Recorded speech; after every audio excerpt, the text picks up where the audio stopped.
And again, this is going to be very theological, but I think what we get is actually a focus on Jesus as the one who saves people from their sins. And there are events, for sure, that are a part of how Jesus saves people from their sins. And each one of these events is worthy of reflection and thought.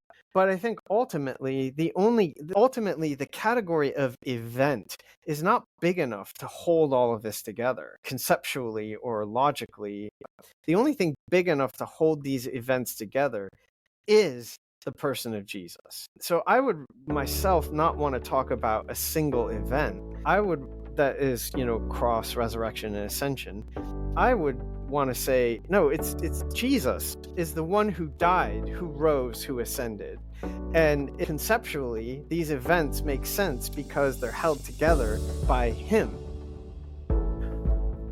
Hello and welcome to It Means What It Means, the podcast in which a guy with some college and a day job has long-form conversations about biblical texts. Today's guest is David Moffitt, and the subject of this conversation is essentially atonement, although I think that term gets reframed in a way that's a lot more helpful than how it's thrown around, because it is a word that is seemingly ubiquitous, and I don't know that it means what it seems like experts are coming to tell me I should understand that word as, or rather, it's used in place of terms that would be more appropriate. I'll leave it to David Moffitt to explain, but I will set things up with the following quote from him in reference to rereading Leviticus. And this is a question he asked himself as he was reading Leviticus to try and cut through some assumptions he had about sacrifice. What does the death of the animal do?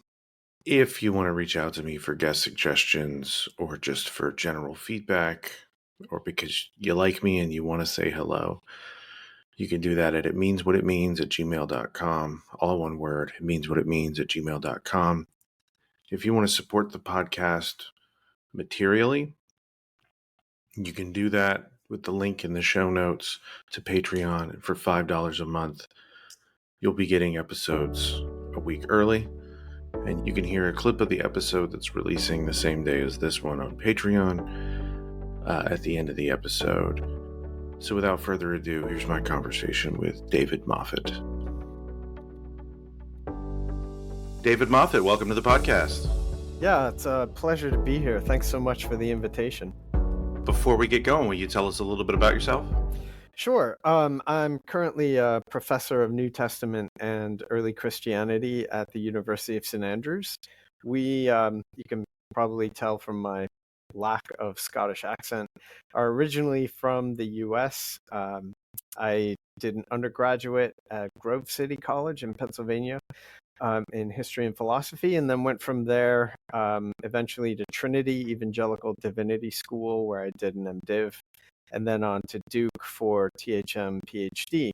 I'm New Testament has long been a point of interest for me, and I'm especially interested in thinking about the ways that New Testament authors are interpreting their scriptures, the Old Testament. So that's a little bit about me. I can't remember if I said this, but we've been here about 11 years now in St. Andrews. How is it there? It's a beautiful place. I still have not gotten used to the winters here. They're very dark. But when the sun is out and there's not a lot of wind, it is a stunning part of the world. And of course, St. Andrews has a long and storied history, and it's a real privilege to be here. Nice. Okay, well, let's dive into it so that I don't soak up your entire day. We're going to be discussing your book, Rethinking the Atonement, New Perspectives on Jesus' Death, Resurrection, and Ascension. Mm-hmm. And so I sent you questions, and the first one, honestly, I don't care if we camp out on this one the whole conversation, but yeah. Would you describe how atonement is represented in the Hebrew Bible and the New Testament, respectively? Yeah, it's a really good question, and an important question. And if you'll allow me, I think the first thing to do is kind of step back a moment, and it's a typical scholar move, right? And sort of redefine the question. I think we really have to think hard about what we mean by this word atonement.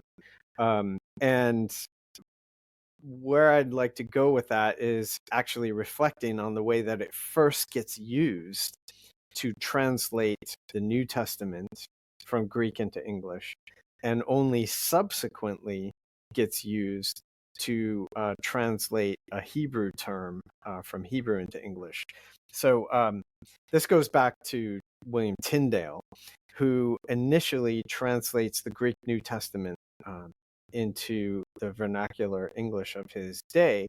And he uses this word atonement, which he doesn't seem to have invented. But he uses this word atonement to translate language in Paul that means something like reconciliation. The Greek word, for those who care, is katalasso, is the verb to reconcile, and the noun is katalage. So Tyndale looks at a couple of passages in the New Testament, like Romans 5:11 or 2 Corinthians 5:18 through 20, and he uses Paul's language there, this language of reconciliation, in connection with the death of Jesus, that Jesus' death somehow reconciles us to God. He uses this term atonement. Well, he only later turns his attention to translating the Hebrew scriptures into English, and he doesn't apparently complete that task before he's executed for his efforts. But he then looks at Jewish sacrifice, at Hebrew sacrificial texts, not exclusively, but primarily. And he sees this verb, the Hebrew verb is kippur, being used in, say, Leviticus, in the sin offering texts, to refer to something that happens at the altar, especially when blood is applied to it. And he translates this Hebrew word with this same language of atonement. So he'll translate it to atone, to make atonement. Okay, why have I set it up that way? Well, because actually the language that we get in other translation traditions, because of course there were translations of Hebrew scripture that long predate its translation into English. So if you look at, say, the Vulgate, or especially even older than that, the Old Greek, or in the case of Leviticus, the Greek Septuagint, you get different Greek language in Septuagint used to render this verb kippur in Hebrew. The Greek verb that's used in Septuagint is typically exilaskomai, which the translators of Septuagint seem to use to refer to a removing of something, not to reconciling. So notice the Greek translators don't use katalasso or katalage language to translate this. So if you're reading the Old Testament in Greek and then reading the New Testament in Greek, you don't necessarily see a direct connection between what Paul does in Romans 5:11 or 2 Corinthians 5:18 through 20 and Jewish sacrifice. They use different terms. But when you look at it in Tyndale's English translation, you get the idea that the same thing is happening in Jewish sacrifice, or say Leviticus chapter 4, as is happening with the death of Jesus in Romans 5:11 or 2 Corinthians 5:18 through 20. You do actually get a few texts in the New Testament where the language in the Septuagint is picked up to refer to Jesus. So in Hebrews chapter 2, you get this language of hilaskomai being used to refer to Jesus doing some kind of high priestly work relative to sin. Okay, that's kind of by way of, a very lengthy introduction. But when we use this language of atonement, we need to actually think carefully about what it is we're talking about, because Tyndale uses it in the New Testament to mean reconcile, to make two parties at one. But he then, I would suggest, mistakenly injects it into this technical language in Jewish sacrifice to name what happens when you do things at the altar with a sacrifice. And that doesn't actually seem like a fair translation of what's going on in those Old Testament texts, because, in my opinion, I make a brief argument to this effect early in the book, in the introduction. Tyndale basically replaces the result of performing a sacrifice with the mechanism that is part of performing the sacrifice, by rendering the mechanism to make atonement. So it is true that some kind of reconciliation is the end result of the process of sacrifice. But in the actual original text, both in Hebrew and in, say, Septuagint translation, it's not, the reconciling doesn't happen on the altar. The reconciling happens, the forgiveness of sins, as a result of what happens on the altar. That could suggest that if we're not careful, we're confusing two different concepts. One in the Old Testament with sacrifice, that Tyndale renders atonement, and the other with reconciliation, linked with the death of Jesus, that Tyndale renders atonement. When in fact, those are potentially two different, yes, possibly related, but at least in the immediate sense, they're two different concepts.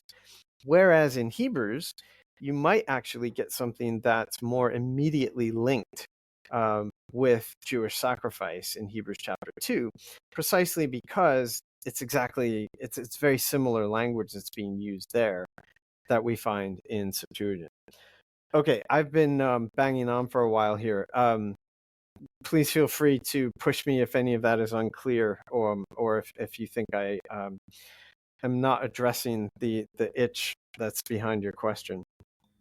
No, you're doing wonderfully. I'm gradually drawing information out of you. So, does that result in a more compressed understanding of sacrifice, since we've moved into Hebrews now? Is that a good way of describing it? Compressed?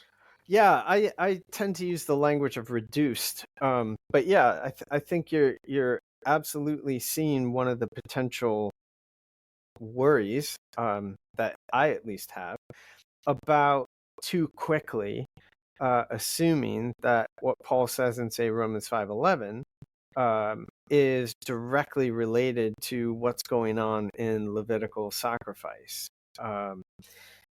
So yes, is the short answer. I think this can lead to a kind of reduction where we're not paying close enough attention, or at least potentially not paying close enough attention to conceptual differences that are there in, say, Levitical sacrifice compared to the way that Paul, in a few passages, talks about the death of Jesus.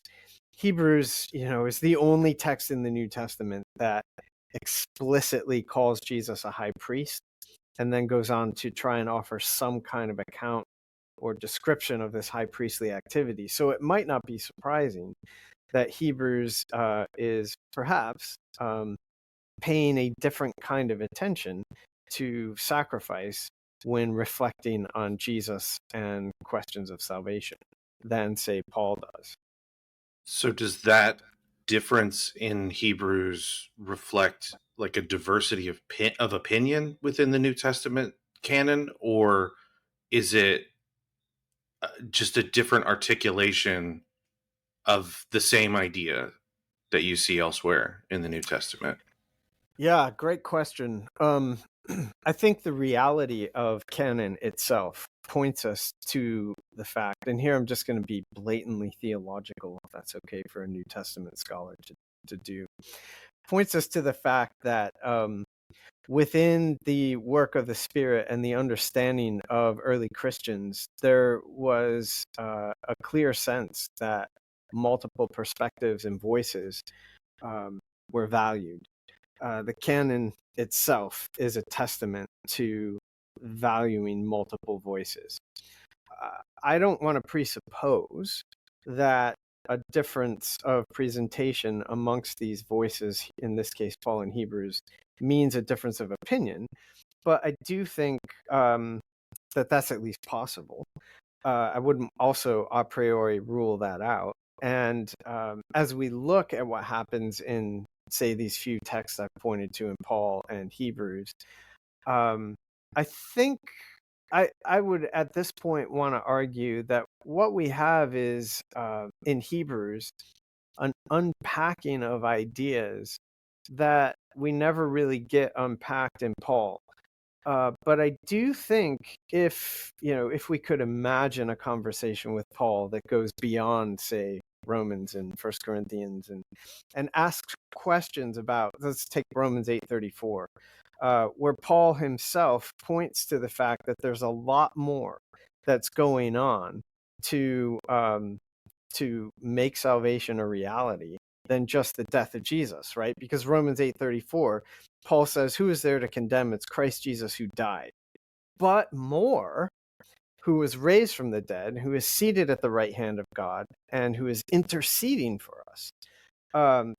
This is a passage that I don't think gets enough due for suggesting that Paul has a much broader account of how Jesus makes salvation than just Jesus died.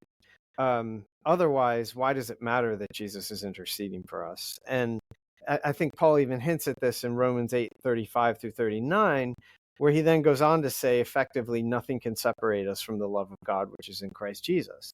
Well, why can nothing separate us? Well, because Jesus died, yes, but more because he rose and is now interceding for us. All of these elements are essential for his conclusion that nothing can separate us. Now, what makes that work? What's the logic that lies underneath that? Many scholars, I think rightly, suspect that underneath that is some kind of high priestly and even sacrificial logic. But Paul doesn't unpack it that way. He doesn't explain what he means by saying, now let me tell you how this works. It's because Jesus is a high priest and whatever. He doesn't use that language. Hebrews unpacks it, as it were. Now, I think it's entirely possible that Hebrews, I don't think Paul wrote Hebrews. Obviously, that differs from the larger tradition, but I agree with most modern scholars these days that whoever wrote Hebrews, it's not likely to have been Paul. The author says that he's among those who have heard the gospel from those who heard it from the Lord. And it's just very difficult to imagine Paul saying something like that. But it doesn't mean that Hebrews couldn't be aware of Paul and Paul's views. The fact that the author refers to Timothy at the end might suggest that whoever wrote this text is connected to Pauline circles in some way. Be that as it may, I think from a canonical context, it's certainly legitimate to view what's going on in Hebrews as a kind of unpacking of the sacrificial and high priestly logic or ideas that Paul only refers to in a highly condensed fashion. And even then, really, it's places like Romans 8:34, or again, 1 Corinthians 15:17, where Paul says, if Christ is not raised, you're still in your sins. I mean, that could be read, of course, it could be interpreted in different ways, but I think given Romans 8:34, it might actually suggest that it's another tell or hint that Paul has a much bigger account of Jesus' salvific work than just the death of Jesus. It's just that for whatever reason, Paul doesn't really unpack it, whereas Hebrews seems to give us an account of how Jesus' death, resurrection, ascension, ultimately, I would argue, how Jesus himself is making salvation possible, that actually tries to correlate in a fairly robust way what's going on with Jewish sacrificial and high priestly ideas. So speaking of Paul in 1 Corinthians, couple of days ago, and it'll be the episode that releases right before this one. I spoke with Claire Misick about an article that came out this month. I know you're a busy guy, so I don't assume that you got a chance to read it. On what does or what should we understand Paul's understanding of atonement and expiation to be within the Mm, context of 1 Corinthians 5:5, because it does not situate well within the, Jesus died, and now if you do X, you die and go to heaven. If you do Y, you die and go to hell. And it's that straightforward, because you got him talking about, like, hand this guy over to Satan, and right. destruction of the flesh will allow him to be saved. To save the spirit on the day of the Lord. Um, and it sounds like there's a lot of complexity there. Yeah. So I have not read the article, but thanks for pointing it out to me. Because I will go look for this. But I think what you just said at the end is the real key. I think we tend, perhaps especially in a kind of Protestant context, and that's my own background. It's still where I'm at for whatever that's worth. We tend to have a fairly reductive understanding that is especially focused on Paul for how we think about questions like salvation and atonement. But there are these points where I think we see Paul suggesting that even for Paul, there's a lot more going on. Shifting from Paul, acknowledging the complexity there, but because so much of this book is camped out in Hebrews, I'd like to know. I think it was Jonathan Rollins that was on the podcast a while back, and he's the first person that brought to my attention the idea that Hebrews might not be an epistle. Good. Yeah, that's great. So obviously, you're aware of the fact now that there are debates among scholars on these points.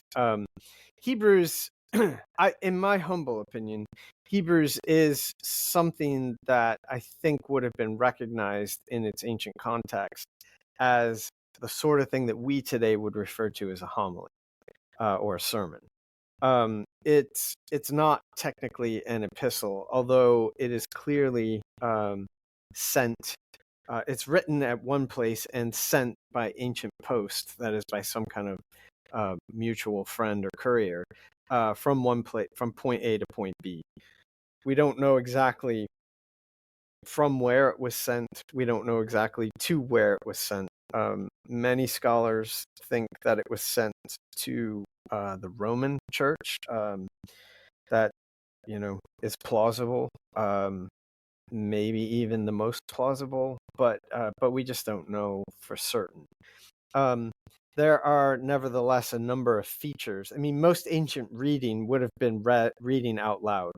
And there are a number of features in this text which suggest that it's constructed with an eye to the way it would sound. There's a lot of rhetorical finesse in this text. I'm not quite ready to put this in print, although I think I'm headed this way.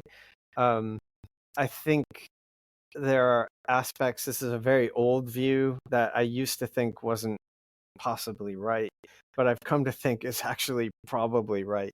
There are a lot of hints in the text, or several hints in the text, that suggest that it's oriented around Eucharist and the celebration of Eucharist. And if that's right, then it does seem to put us in a liturgical context. So if you have something that's highly crafted rhetorically, intended to be read aloud to a group of people who are gathered, and the context is liturgical, then, even though it's written from a distance and sent to that congregation, I think it's probably likely to be something along the lines of an ancient sermon or homily. Yeah. I mean, so you've got the Gospels in there. They are their own thing. You got Paul, and those are clearly letters, and you can see who he's addressing, and he's taking ownership of those.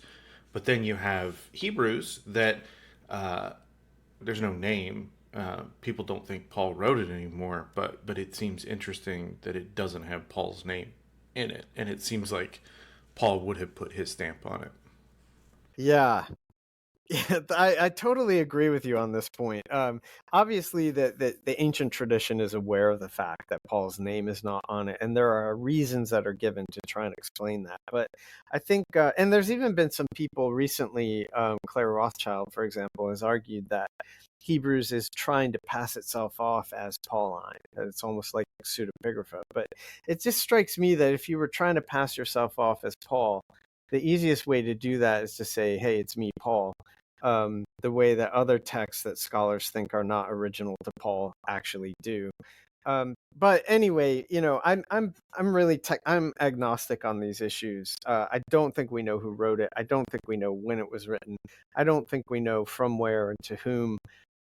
But I do think that we can be a bit more certain about what it is because we have a text. And what we have, I think, suggests that it's intended to be delivered to an early Christian congregation. Probably they're mostly, if not entirely, Jewish. And it's intended to exhort them. It calls itself a word of exhortation in chapter 13.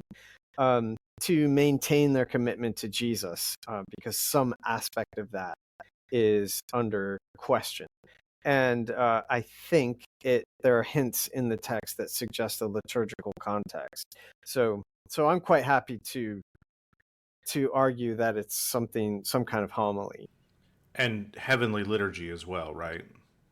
Yes, I think that's right. I think one of the things that Hebrews is really doing is, well, okay, in my humble opinion, at the heart of Hebrews is this high priestly stuff. It really kicks off in 4:14, and the discussion largely continues until 10:19 through 28 or so, 25.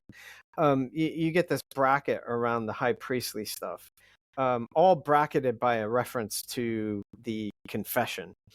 It looks like Hebrews is intent on demonstrating to its intended audience that Jesus is a legitimate high priest and can be confessed to be a high priest. Many have argued that Hebrews kind of creates this idea of Jesus as high priest, but I don't think that makes the best sense of the text as we have it. In my view, Hebrews is an apologia, a defense of Jesus as high priest. And right there, then I think one of the arguments that the author uses is to say something that, and here again, I'm not alone on this, but not everyone would agree that Hebrews is sort of working with what scholars today would call Jewish apocalyptic ideas.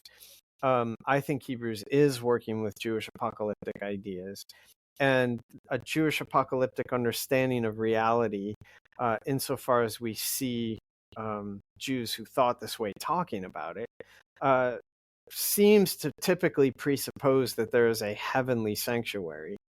That is a sanctuary often in the heavens, and that it has angelic priests. And I think what part of Hebrews' defense of Jesus' high priesthood is to say that Jesus has now become the high priest of that heavenly priesthood. He stands above all the other priests, including the angels, and now does something that no angel could ever do, precisely because Jesus is not an angel. He's something else. He's actually a human being, in addition to being the eternal Son of God. And he is able to now perform a high priestly ministry on behalf of humanity that angels were not able to do. And specifically, he's there at the right hand interceding on behalf of his people. So yes, Hebrews is, I think, dealing with a kind of heavenly liturgy. But it's also inviting the congregation, because you have this kind of high priest, to participate in that liturgy as well, to actually join. I think you get pretty clear evidence of this in Hebrews chapter 12 when he says, you didn't come to Mount Sinai, you've come, well, he doesn't name the mountain, but you came to Mount Zion, to this heavenly Jerusalem, to all these angels and those who have gone ahead of us, the spirits who have been made perfect, and to Jesus, whose blood, whose sprinkled blood speaks a better word than Abel.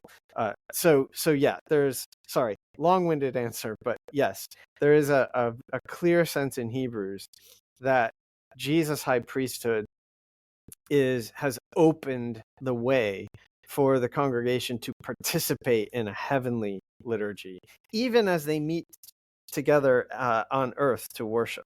And so he's making sacrifice in that heavenly worship? This is what I've argued.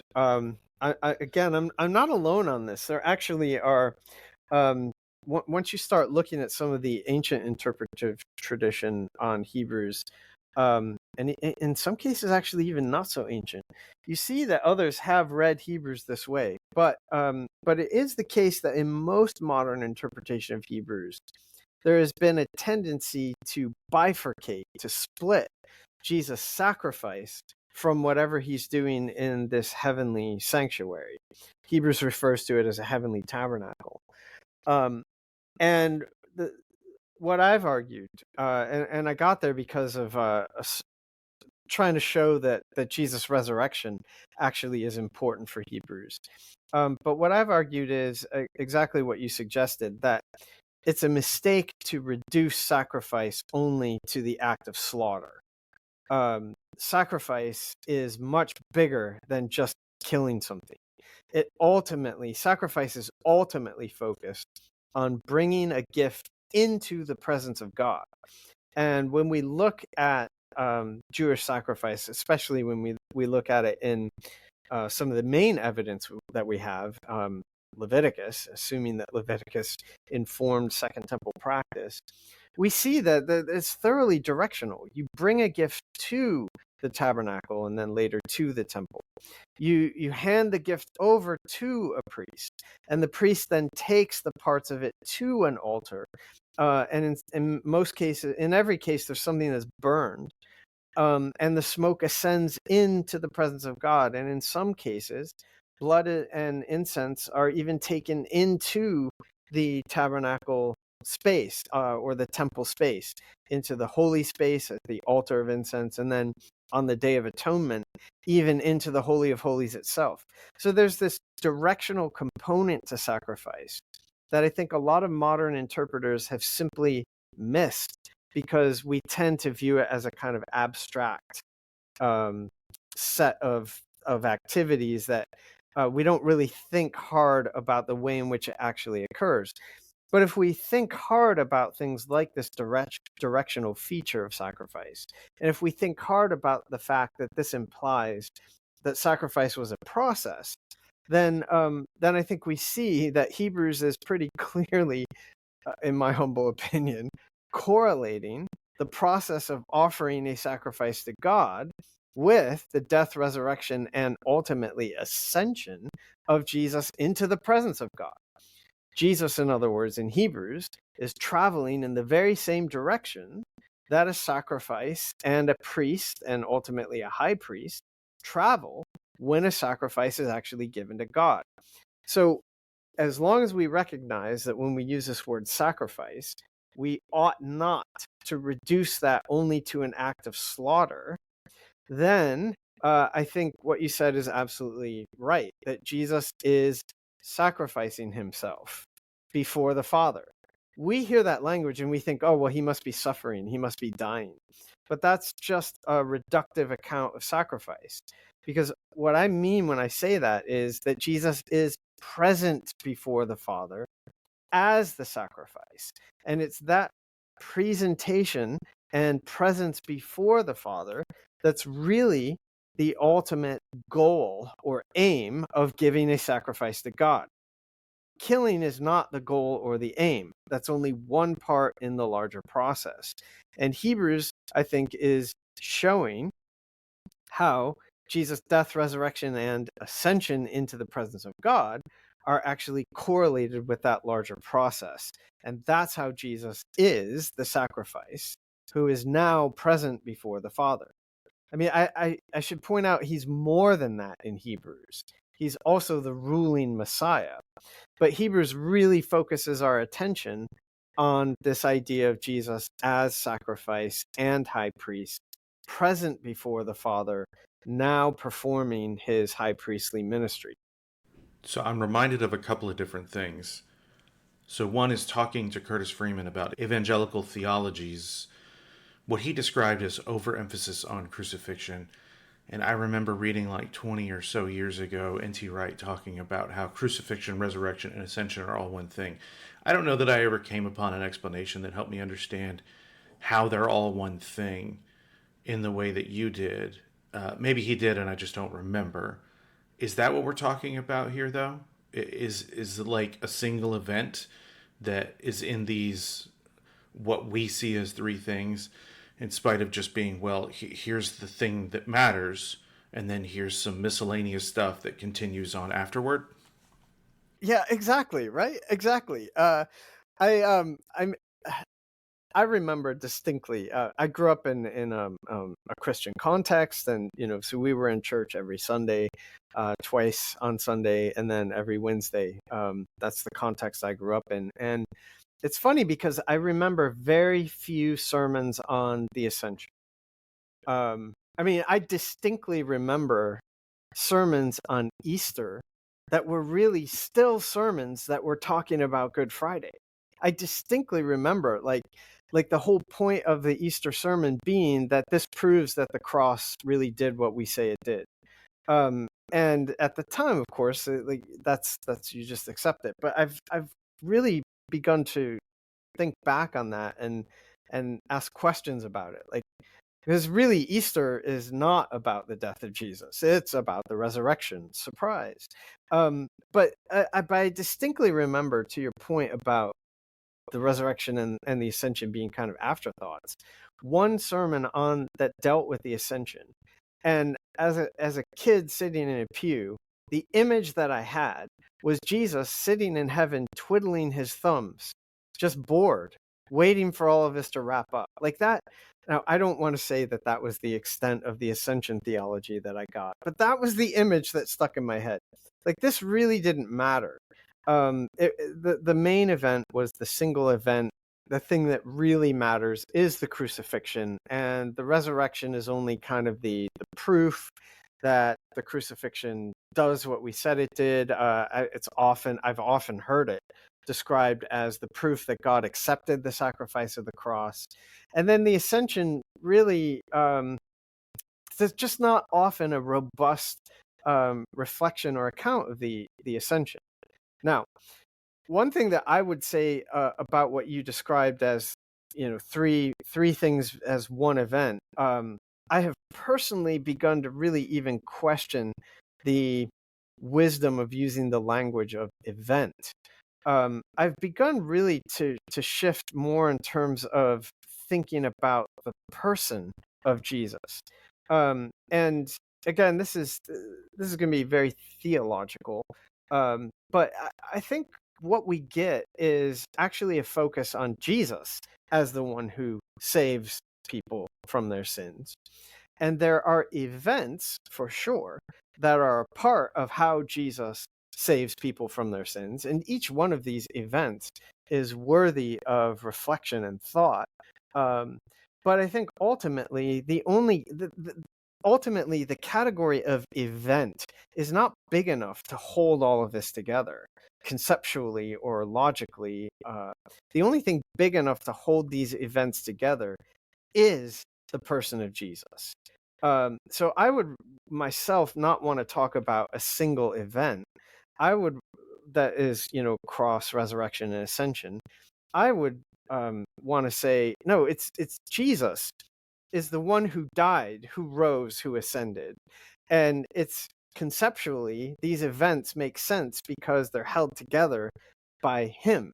And then we can still go back and say, now, what do these various things, in terms of theological reflection, and in terms of exegesis of, say, the New Testament, there are all kinds of questions that I think we could ask about what each one of these aspects of who Jesus is, of these events, might contribute to salvation. Um, but I would still prefer at this point to talk more in terms of the incarnate Son Jesus, and not say the Christ event, or certainly not the singular event of the crucifixion, as if that's the focal point. I think the trouble I find there, though, is knowing that people read texts about Jesus in the Gospels, in Paul, and in this case, Hebrews, through the lens of what they already think about Jesus. And I think you could probably make minor corrections, maybe even in some cases radical corrections to their understanding of what that means. And then they return to the text. But there's still some, I don't know, residue or remnant of what their thinking was.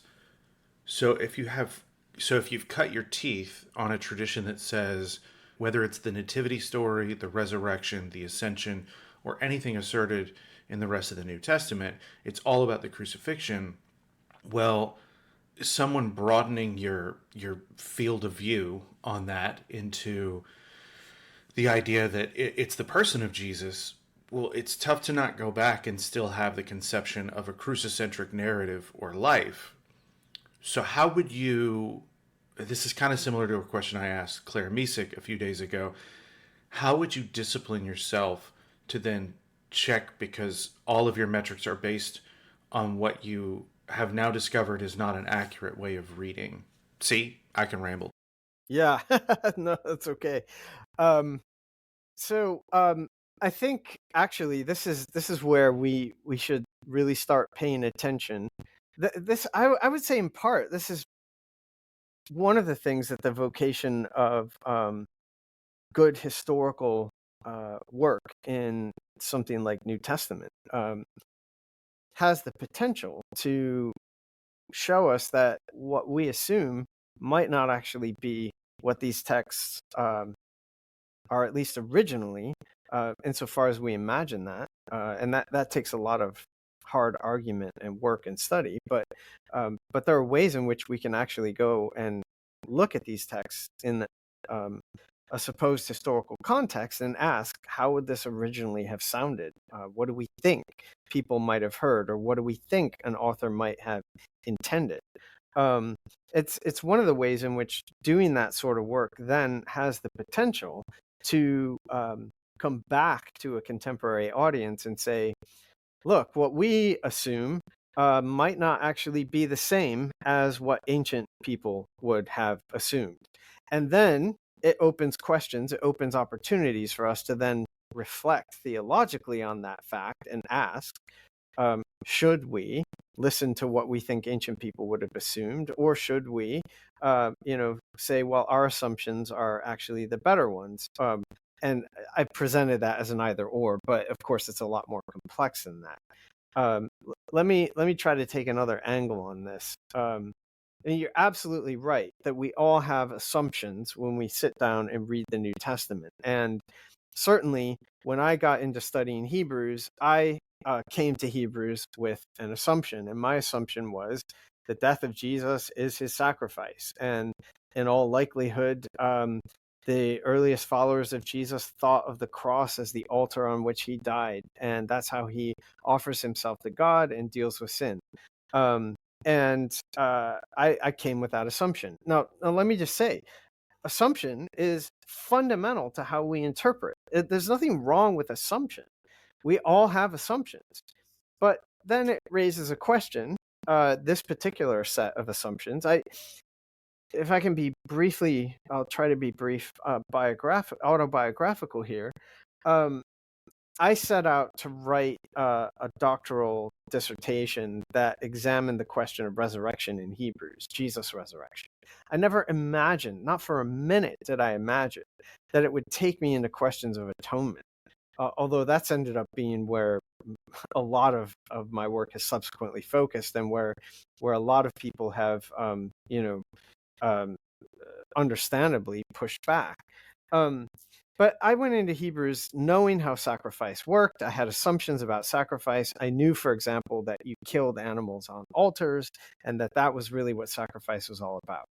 I just wanted to do a little project looking at resurrection because I thought I saw ways of reading Hebrews that only seemed to make sense if I assumed Jesus' resurrection. That's what I set out to do. It was only when I got well into that project where I felt like the arguments that I was seeing for Jesus' resurrection in Hebrews as a discrete bodily thing that happened to him after the crucifixion. It was only as I was really pushing that that suddenly, in conversation with others and rereading Hebrews, it suddenly dawned on me that I could not make sense of what Hebrews was saying about Jesus ascending into a heavenly tabernacle and presenting himself before the Father in ways that suggested that that was part of his sacrificial activity.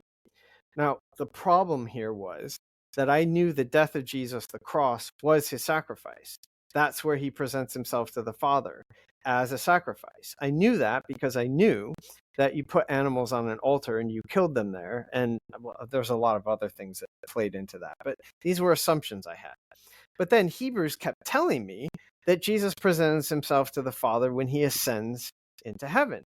And if there's a bodily resurrection that stands between the cross, where I knew he presents himself to the Father as a sacrifice, and his ascension through the heavens to enter this heavenly tabernacle where Hebrews says he presents himself to the Father, then suddenly I was faced with a problem.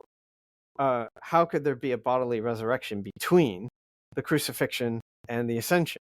And of course, many, many other interpreters have been down these roads before me, and they had seen this problem. And in the modern era, many of these interpreters had said, yeah, that's why Hebrews doesn't really care that much about the resurrection. So the fact that Hebrews hardly refers to Jesus' resurrection is taken by many modern interpreters as proof that, in fact, Hebrews thinks in terms of Jesus' heavenly presentation as a way of interpreting what's going on at the crucifixion. And in that sort of a model, there are other ways to do that, but in that basic sort of a model, there's no room for the resurrection as a distinct part of the story of Jesus. Okay, that's just a little bit of autobiography, but for me, I wasn't ready to give up on the resurrection piece because I was pretty convinced that the arguments that I had for that were good arguments. But I could not get my head around the sacrifice piece then. I was just like, I was totally stumped. And I thought, well, that's the end of my PhD. There's just nowhere to go here. And then a penny dropped because I remember distinctly having this thought. I had read Leviticus before. I had heard sermons preached on Leviticus. And the penny that dropped was there's a lot more that happens in Leviticus than just killing the animal. And that struck me because it suddenly gave me a sense that maybe Hebrews was onto something here about sacrifice that I wasn't aware of. So the day that I had that thought, I literally that evening sat down and read Leviticus straight through in one sitting, and I asked just one question. What does the death of the animal do? And that was really when things began to change for me, because suddenly, when I really started to try and pay attention to the details of Leviticus, I suddenly realized that my assumptions about sacrifice were just wrong. They did not align with what was happening in Leviticus. And the way to sort of put this in a succinct fashion, as I say at a couple points in the book, I assumed that the altar was for killing animals. But when I started paying attention to the details of Leviticus, I discovered that my assumption was false. You do not kill animals on the altars. The altars are not where the slaughter happens. And it was things like that that just sort of shook me out of my assumptions and made me think, well, maybe the author of Hebrews understands sacrifice better than I understand sacrifice. And maybe the author of Hebrews understands sacrifice in ways that align with what Leviticus actually says. And if that were the case, then suddenly the focal point that Hebrews keeps pushing me toward, that is Jesus presenting himself before the Father in this heavenly sanctuary, suddenly correlated in a remarkable way with what I actually thought I saw in Leviticus, where the death of the animal is not where the animal and the sacrifice is given to God. It's rather something that happens that then allows a priest to take the blood and flesh to the altar where it is then given to God. So that's where, again, apologies, a long-winded answer or response to your question or comments, but that's where I think we just need to ask, which assumptions are more likely to be helpful for understanding a text like Hebrews? Are our assumptions about sacrifice, where we just know that you kill animals on altars, assumptions which are just patently false, as it turns out? Are those the assumptions that will best help us read this text? Or could it be that assumptions that are informed by texts like Leviticus, assumptions that are likely to be held by people who had actually participated in sacrifice, who had seen it happen, who knew that animals weren't killed on altars, who would never even imagine that you kill animals on altars, maybe those assumptions are more helpful. And that's where then the proof has to be in the exegetical pudding, as it were. And different readers of my book can look at it and just ask themselves, does this account of sacrifice make more sense of what Hebrews says? Or do we just know that this early Christian thought that the death of Jesus was the sum total of his sacrifice? I mean, there are some people who have read what I've argued about Hebrews and said that what I argue is, nonsensical and not coherent. And I understand that. I think they're simply falling back on assumptions like sacrifice is about killing things and it's about doing it on altars. And that's fair enough. But it seems to me that what would be nice is for them to then prove that.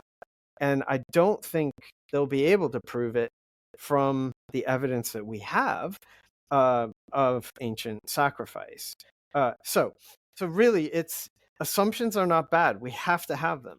But we might just want to ask which assumptions are more likely to help us understand this text. And what I'm arguing, in a nutshell, is that if we can get our heads around the way ancient people thought about sacrifice, those assumptions might actually make better sense of at least a text like Hebrews. Now, of course, that has knock-on effects for how we think about atonement and soteriology and et cetera, et cetera. But at least in Hebrews, it seems to me that assuming that sacrifice is a process that has the goal of bringing a gift into the presence of God makes a tremendous amount of sense of what the author actually says. I think just about sacrifice in general, because I think coming up in a tradition that doesn't actually have sacrifice, but claims to be predicated on a sacrifice, at least acknowledging that you're making an assumption or a set of assumptions about what sacrifice is helpful going forward, and maybe you'll still end up in the same place. I did wonder, though, so resurrection is more explicit in Paul than it is in Hebrews. Is that a function of the audience, do you think? I don't necessarily think that's a function of the audience. I mean, I think obviously in, say, 1 Corinthians 15, Paul is really concerned to address, however you interpret that text, there's some problem with the notion of resurrection. And he's really concerned to address that among some of the people as part of these churches in Corinth. Obviously, if there's a problem with something that Paul thinks is important and he wants to correct the problem, he's going to address the problem. So from that standpoint, it might be helpful to think that the author of Hebrews, if the kind of arguments that I've made are more or less barking up the right tree, more or less correct, then Jesus' resurrection is not a problem for that audience. And I mean, for what it's worth, it seems like the way Paul argues in 1 Corinthians 15, that Jesus' resurrection, actually, I would argue, is not a problem at all.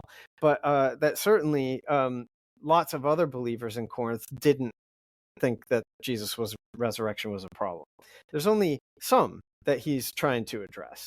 That's a way of saying that it seems to me that the resurrection of Jesus, however this was conceived, is simply a fundamental part of early Christian proclamation about this guy Jesus. So once people become followers of this guy Jesus, they are committing themselves in some fashion to the belief that Jesus rose from the dead, and however they conceived of that.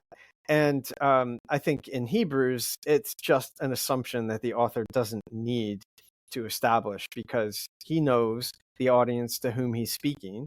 They are believers. And what he's trying to do is not persuade them to believe, but persuade them to not give up believing something. And what that not giving up seems to involve is, at the very least, Jesus as high priest. Resurrection doesn't seem to be a contested issue there. So maybe they were worried that Jesus was just bored twiddling his thumbs too, like a young David Moffitt was. Yeah. No, what they're really worried about, I think, is how can Jesus be a high priest, as we say he is, when we know that he's from the tribe of Judah? What they're worried about is an issue with the Mosaic law. And I think this is a large part of why the author's arguments take the form that they do. And ultimately, this is why this guy Melchizedek is so important for Hebrews, because Melchizedek proves, however we imagine Melchizedek proves that there's a legitimate priesthood in Jewish scripture that's not related to tribal genealogy, to tribal descent. Whereas the Levitical priesthood is directly linked with tribal descent. So if the author can show that Jesus can belong to this priesthood that's linked with Melchizedek, then you've got a really wonderful solution to the problem of how Jesus, who comes from the tribe of Judah, which the author knows, he says this in Hebrews 7:14, that our Lord descended from the tribe of Judah, and about that tribe, Moses says nothing about service at the altar.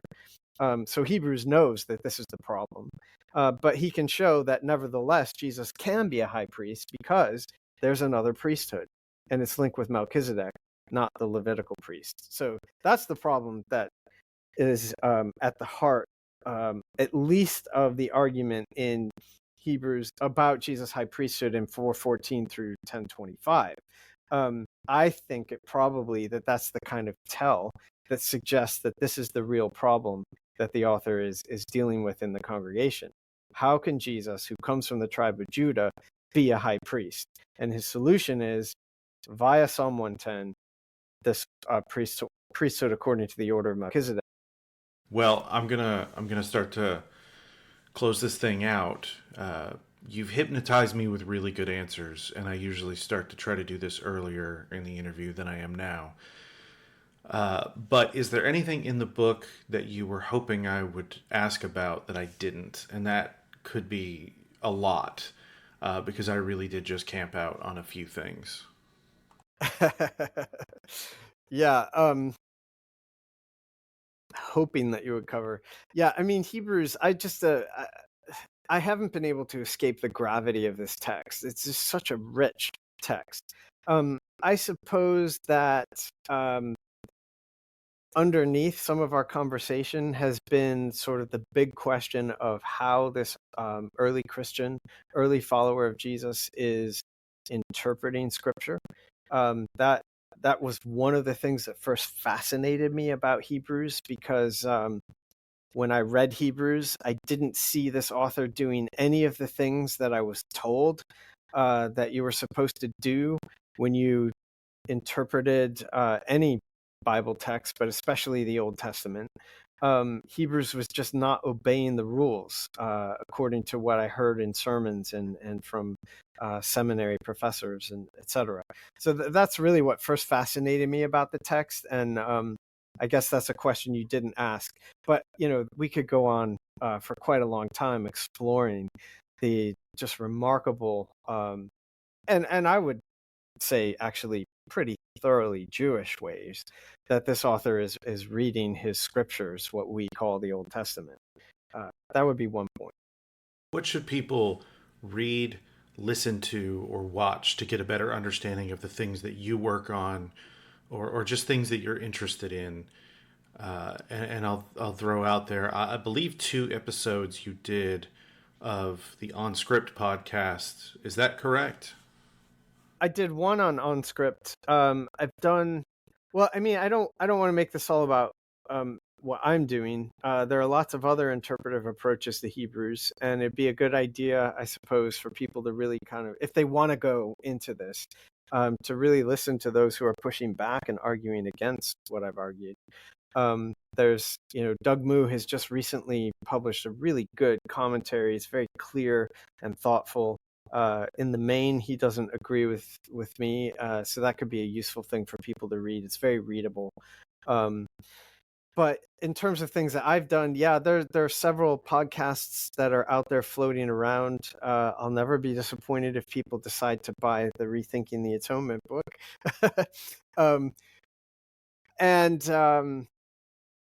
Yeah, I suppose those are things. If you want to go further with some of the things that I'm arguing, that would be a way to do it.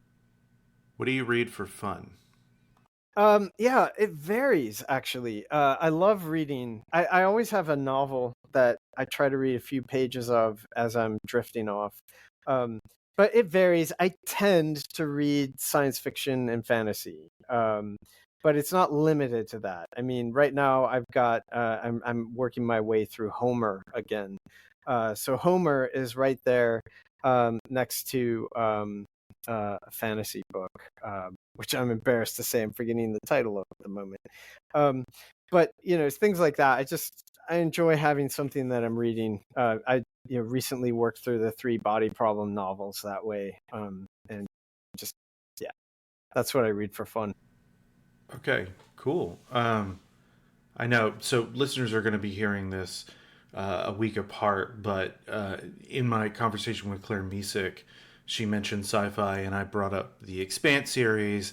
But then those guys, under the pen name James S.A. Corey, they're starting a new series. I believe it's called The Captives War. But the first book is The Mercy of Gods. And to me, it feels like that series is going to be almost their version of 3 Body Problem. And so there's only 1 book out so far, but it's really good. And I would throw that your way as a recommendation.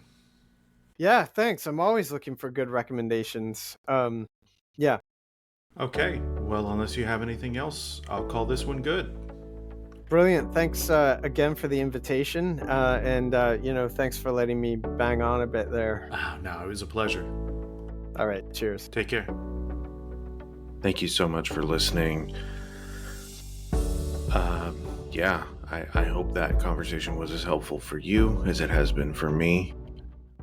There are more to come in the way of picking out more details or wading through details about sacrifice in the Hebrew Bible as it applies to New Testament texts.